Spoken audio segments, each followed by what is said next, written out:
Hey, this is Anney. And Samantha. And welcome to Stuff I Never Told You, a production of iHeartRadio.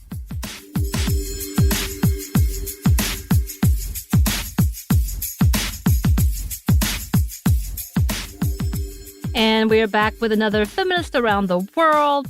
And today we're celebrating the works and activism of Vietnamese musician Mai Khoi. And Mai Khoi has been referenced as the Lady Gaga and Pussy Riot of Vietnam. I always think that's weird to me when you're like, this person is this former singer. I'm right. Like, huh. Especially when they're still alive. Like, Lady Gaga is still very present. But I get it. Right. For different countries, I guess you want to reference. Yeah, it's interesting because that's actually a conversation that comes up a lot when you're trying to, like I tried to get a book published, and some people really hate when you're like, it's like this, because they're like, no, it's your thing. But other people really appreciate that you're giving them the context of, oh, okay, I see it now. Yeah. But it also feels sometimes kind of, I get what they're doing, but it's sort of like, no, it's Mai Khoi. Like, yeah, exactly.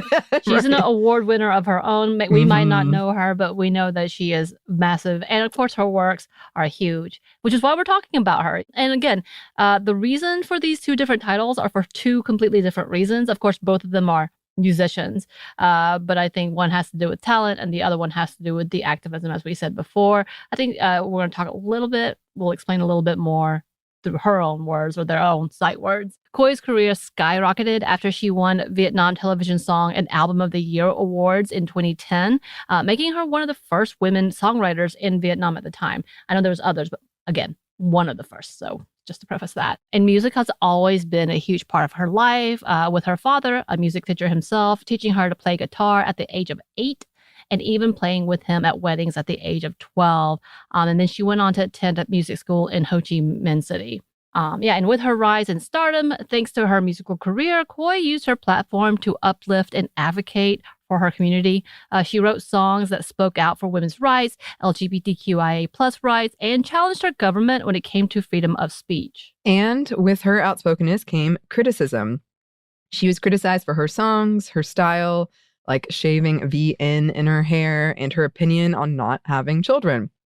And knowing that the government often criticized her lyrics and songs for being too controversial and using coarse language, she stopped sending her songs to Vietnam censors who had to approve her songs before release, and her music was soon banned by the government.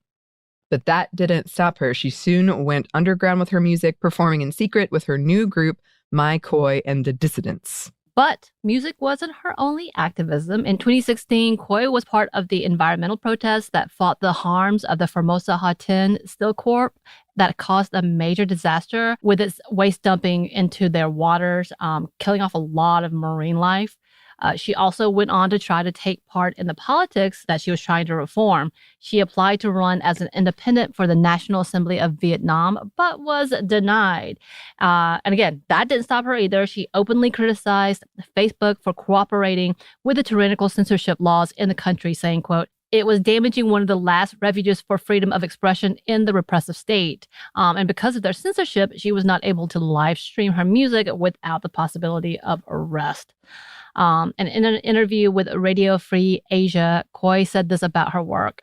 "Over the past 3 years, my friends and I have been fighting against AK-47 or the cybersecurity forces in Vietnam in order to protect the freedom of expression on social media. The achievement that I am most proud of is to have been able to create enough pressure on Facebook so that it had to change its policy. Facebook has removed many groups of public opinion workers in Vietnam who used to report political dissidents on purpose in order to get their accounts closed down and to muzzle them.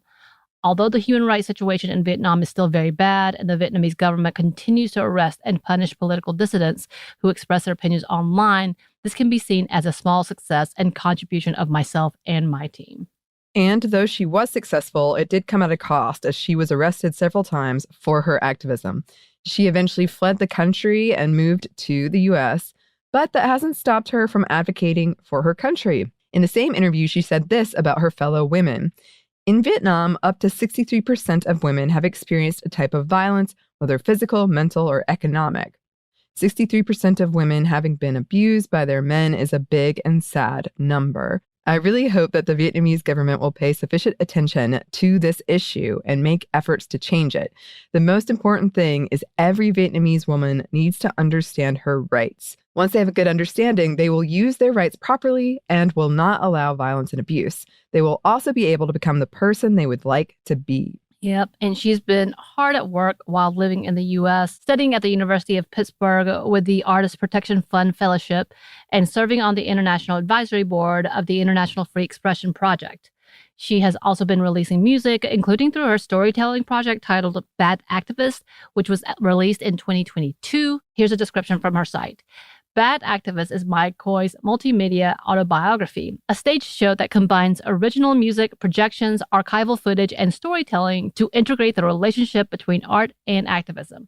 The story begins with Khoi's upbringing in a country devastated by war and follows her rise to fame as a pop star, her dangerous turn towards politics and activism, and finally, her exile to the United States. And there's a documentary based on her story. Here's a synopsis from HRC Film Festival site.